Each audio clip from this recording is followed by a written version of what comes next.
Pwede ka ba tomorrow? Labas tayo. Labas as in, gagawa tayo ng assignment together sa labas. Hindi Feline. Labas as in date. Date? Nakalimutan mo na yata na nag-confess ako sa'yo na isang araw. Sabi ko, I wanna pursue you, di ba? Pero syempre, bago yun, gusto ko muna makilala mo, kaya let's have a date.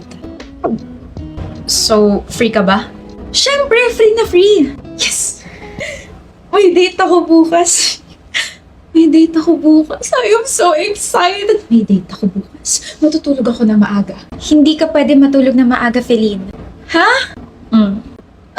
Ano yan? Binalik na sa atin yung draft. Ang dami nating kailangan i-revise.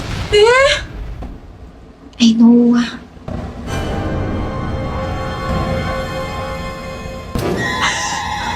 Parang binibiyak yung katawan tsaka ulo ko ngayon pero okay lang. Kaya ko to. Kailangan ko siputin ang long-time crush ko para naman hindi lang grades ang umuusad. Pati na rin dapat ang love life ko, no? Kaya ko to. Hi, Feline. You look very pretty. Pero, Hi, Rayan. Sorry, medyo late. oh, ayos ka lang? Tara, upo muna tayo. Sana sinabi mo na masama yung pakiramdam mo. We can move our date naman. Ayos lang naman sa akin, basta huwag ka magtiis dyan sa sakit na ulo tsaka katawan mo. This is our first date, Rain. I don't want to miss this day. Tsaka may ininom naman na akong pain reliever kanina sa bahay, pero parang hindi ako hiyang kasi ang sakit pa rin ng ulo ko eh. May pagkamatigas din pala yung ulo mo, no? Pero don't worry. Nandito ako para alagaan ka. Mag-Advil ka muna. Para sa akin, sa lahat ng pain reliever na natry ko, yan lang yung gumagana. Advil? Oo, para sa mabilis at malakas na kontra sa pain, take ibuprofen Advil. Faster than regular ibuprofen tablets and stronger than paracetamol. Can relieve headaches, backaches, muscle aches, menstrual pain, at iba pa. Thank you, Rain. After switching to Advil Liquid Gel, gumaan ang pakiramdam ko. I was able to enjoy my date with Rain. Marami kaming napagkwentuhan, tawanan, and we ended our day na magkahawak ang aming mga kamay. Thank you so much for today, Rain. No, Feline. Thank you so much for being with me. More dates to come.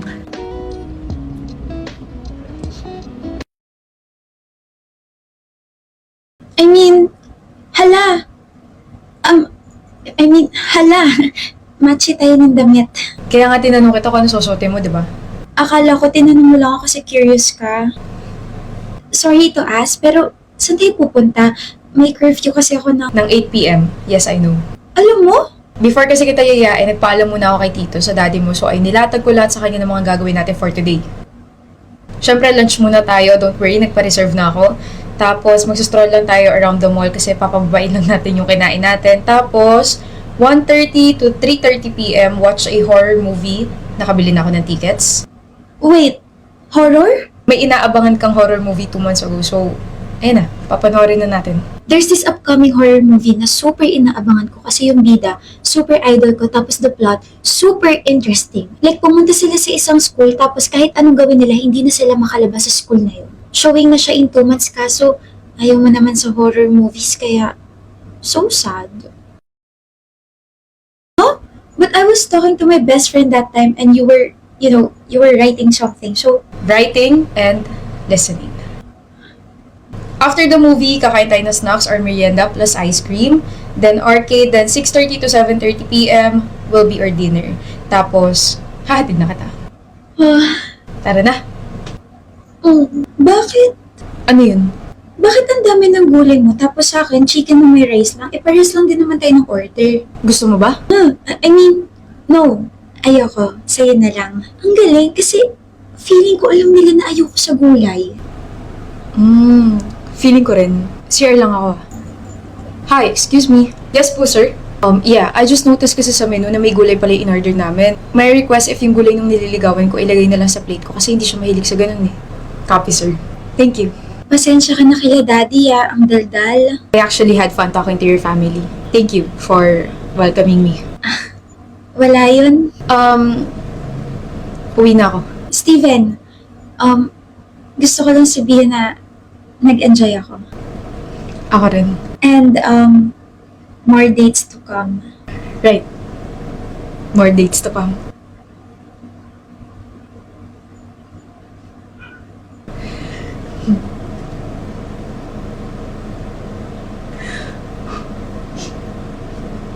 Gwapo mo naman. Papahuli ba ako kasi yung kadate ko ngayon.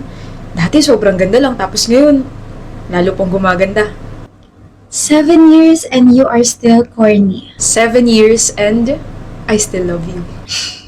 We would like to order the set A please. Tapos yung coleslaw niya, pakilagay na lang sa plate ko or pakiwalay na lang. Tapos, wag lalagyan ng sesame seeds yung kanin niya kasi hindi siya mahilig doon.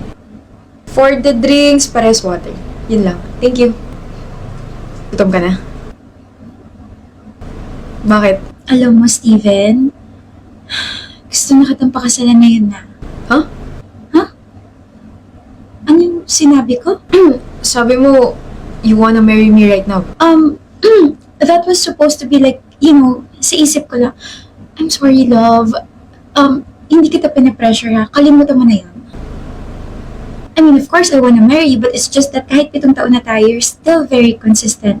You know, from wanting to match my outfits, fetching me, planning our whole day, such as sa day kakain, what are we gonna do, and other stuff. Tapos, you can still remember the small details about me.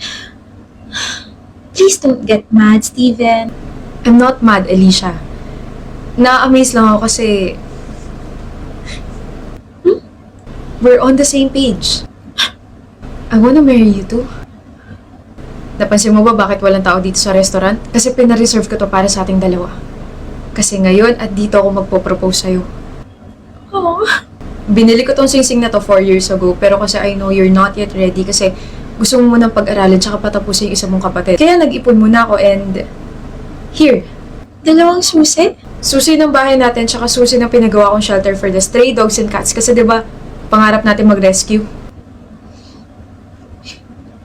You're making me cry. My love, may I be your husband? Yes. Of course, I want you to be my husband. Happy 7th anniversary. I love you. Alicia, test paper mo. Ako? May iba pa bang Alicia dito? Wala na. Ako lang. Ako lang yung matatawag mo ng ganyan. Oh. Huh? Ano ba yung sinasabi ko? I'm so sorry, Steven. Akin na. Cute mo.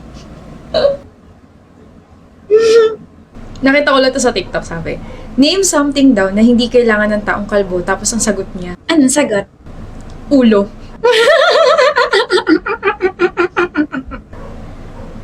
Makatawa, te. Ang funny kayo. Alam kong funny, pero ang lakas ng tawa mo. Kung anong kanahinhin na itsura ni Alicia, yun yung kinapangat ng tawa niya, no? Anong pangit? Nakakatawa kaya yung tawa niya. Ang cute. Bakit? Wala. Tinitignan ko lang yung mukha mo. Wala yung sagot sa mukha ko pero kaya kitang sagutin. I swear, dapat sa isip ko lang yun pero bakit ka gumaganon? Gusto kong pisilin yung pisngi mo. Alam mo ba yun, ha? Mm, May upo ka ba? Umamin lang ako, hindi ka na nakapagsalita dyan. first time lang may umamin sa akin eh. Thank you. You're welcome. Sorry, medyo nagulo kasi yung utak ko. Ang totoo niyan, matagal na kitang gusto, Steven. Like, last year pa. Tapos, ngayon, mutual na yung feelings natin. So, bakit mo ako gusto? Bakit kita gusto? Paano ba? I guess the way you laugh over, small things. I guess the way you blink slowly whenever you're confused. I guess kung paano rin ngumingiti yung mga mata mo kapag ngumingiti ka or tumatawa ka. I guess I like... No, not I guess. I like you kasi you make me comfortable around you. Kaya I wanna ask if okay lang to pursue you, Alicia. Crush ako ng crush ko. So, sino ba ako para magreklamo? So, it's a yes. Yes, you can pursue me and yes, we can be together. Pero hindi pa ngayon na. Pwedeng bukas, pwedeng sa makalawa. Ano ba ito sinasabi ko, Steven? Sa isip ko lang dapat yun eh. Excuse me, kikiligin lang ako sa labas.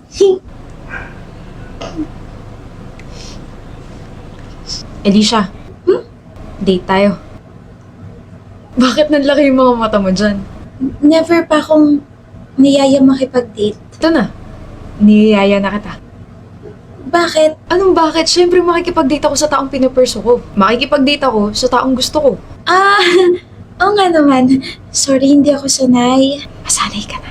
Pag nasanay ako sa'yo, baka hindi na kita pakawalan. Eh di mabuti. Niyaya ako ni Steven makipag-date. Girl, yayayain ka talaga niya kasi nililigawan ka niya. Kinikilig ako. Like, alam mo yun, sa sobrang kilig ko, hindi ko na malaya na nawawala na pala yung headband ko. Hindi naman halata. Kinakabahan ako, like, what if ma-turn off siya sa akin kasi hindi ako kumakain ng gulay? What if tanungin niya ako kung saan ko gusto kumain or anong pwedeng gawin sa mismong date namin? Shucks, pressure ako. I think alam naman niya na you're indecisive, kaya feeling ko, planado na yung mangyayari sa date niyo. What if hindi? Eh paano kung oo? Eh di kikiligin ka na sobra. Hi. Lord, may gwapo. Patch, paabot nga nung Nang ano? Paabot nga ng buhok mo at sasabunutan lang kita. Bakit iba yung ganda mo ngayon? Lo, so sinasabi mo pangit ako dati at nung mga nakarang araw. Hindi yun, parang may makeup ka ba o wala? Hindi ko kasi ma-determine te, parang is that even your skin? Makeup to. Makeup?